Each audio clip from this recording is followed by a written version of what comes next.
Hi, first graders. It's Mrs. Kuiper. We are going to continue reading our Cam Jansen mystery, and we are on chapter 3. Cam ran to table 54. The camera wasn't there. Help me look for it, Cam said to Eric. They looked on the other tables and on the floor. Then, as Cam was looking near a window, she saw a man outside run past.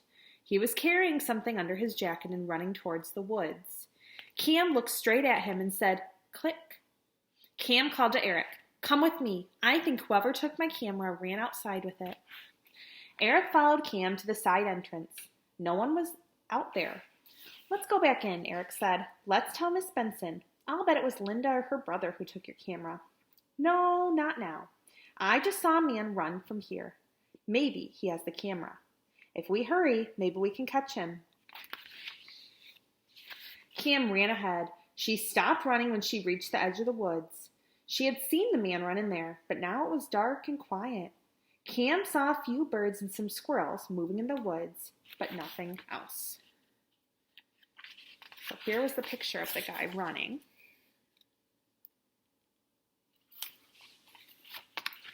When Eric caught up with Cam, she told him to be quiet and listen.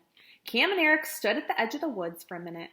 Then they heard a noise. Cam saw a man move in the middle of the woods. She looked straight at him and said, "Click." The man turned and saw Cam and Eric. He dropped what he was holding and ran. "Let's get Miss Benson," Eric said. Cam wasn't listening. She was already going into the woods. She tried to run, but she couldn't. Too many low branches got in her way. When Cam reached the other side of the woods, the man was gone. "Did you see which way he went?" Eric asked when he caught up with Cam. Cam shook her head.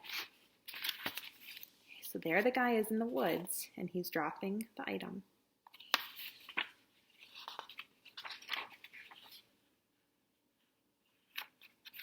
Cam closed her eyes and said, "Click." He dropped it with a big leafy bush next to a tree with white bark, a birch tree. Cam said with her eyes still closed. Cam and Eric found the birch tree. They searched in the bushes nearby. "Look, over there," Eric said. "I found it. I found your camera. Now we can go back to school."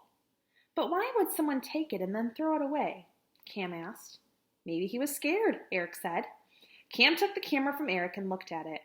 "Whoever took my camera opened it up. I can tell because he didn't put the top on right. Now the film is ruined." Cam opened the camera. "The film isn't ruined. It's gone." Cam sat on the ground. She held the camera in her lap. Eric sat next to her. "You have your camera back. Why are you so upset?" Eric asked. "I'm not upset. I'm puzzled. Why would someone want the film in my camera?"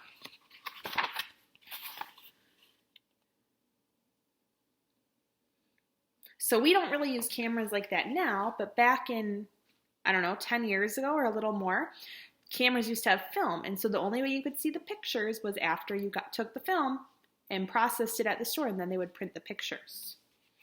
So all of that is missing, so she can't see her pictures. "I still think it was Linda's brother. That Baker family must really love science prizes." Cam shook her head and said, "No, I don't think Linda or her brother would want to win that way." Cam sat there and thought for a while. Then she said, "Whoever took the camera must have wanted what was on that film. That's why he took the film and left the camera.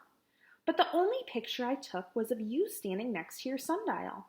Why would anyone want that?" Cam closed her eyes and said, "Click." She shook her head. Then she said, "Click," again. "That's it," Cam said and opened her eyes. "I have a picture in my head of you standing next to the sundial. One of the people in the background was leaving a store. He bumped into me and knocked the camera from my hands. He was wearing a red plaid jacket. I think he's the same man I saw in the woods." "He probably followed us to school," Eric said. "But why?" "Come on," Cam said. "Let's go back to the store and find out." Okay, well, there we are. That's the end of chapter 3. I hope you guys enjoyed it.